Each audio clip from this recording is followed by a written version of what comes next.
থকা অশান্তিৰ কিবা কাৰণ নিৰ্ধাৰণ কৰিব পাৰিলানে? অশেষ চেষ্টা কৰিও ৰাজ্যত ঘটি থকা অশান্তিৰ কাৰণ নিৰ্ধাৰণ কৰিব নোৱাৰিলো।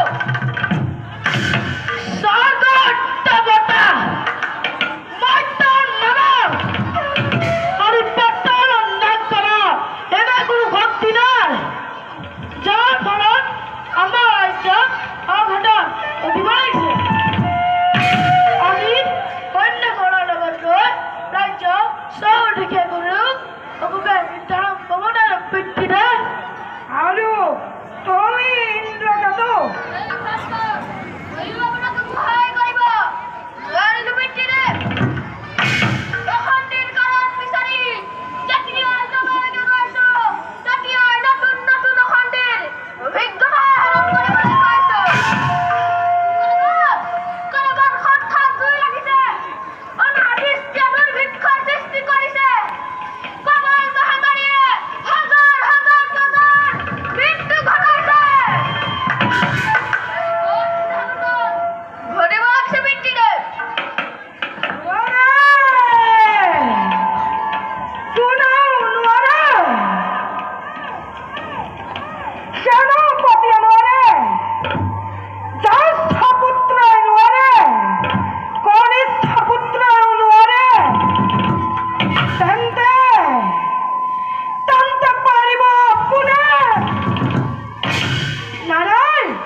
আপুনি দেৱাদিদেৱ মহাদেৱক সন্তুষ্ট কৰি ৰাজ্যত ঘটি থকা অশান্তিৰ কাৰণটো জানি লোৱাটো ভাল হ'ব।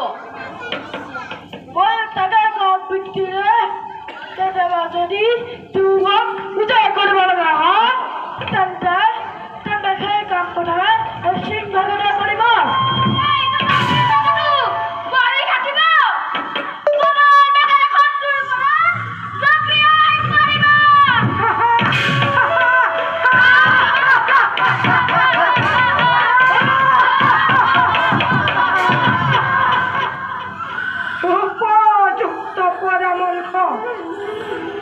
মই আজিয়েই মোৰ পিতৃ দেৱাদিদেৱ মহাদেৱক লগ কৰি জানি ল'ম ভালদৰে কোনে গজকেতুৰ ৰাজ্যত অশান্তিৰ সৃষ্টি কৰি মৃত্যুৰ সৈতে হেতালি খেলিছে।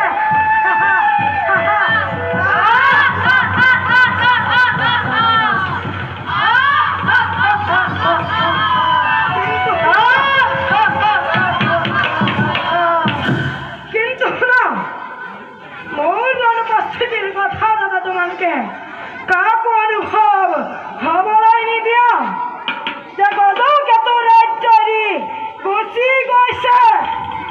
সেনাপতি আৰু যুৱৰাজসকল জীয়াই থাকোঁতে যদি ৰজাই নিজৰ ৰাজ্যৰ কাৰণে চিন্তা কৰিব লগা হয় তেন্তে সেই সেনাপতি আৰু যুৱৰাজৰ প্ৰয়োজন বা কি?